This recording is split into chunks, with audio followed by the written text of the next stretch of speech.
Dus ek eintlik vir my donkies kom kuier, maar nou is die ander klomp ook hier so. Ja, ek het eintlik nie iets vir julle nie.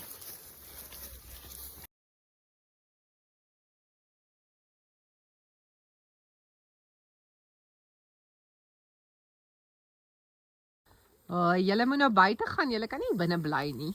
Ja, is nog nie winter nie. Kom, ons gaan buite.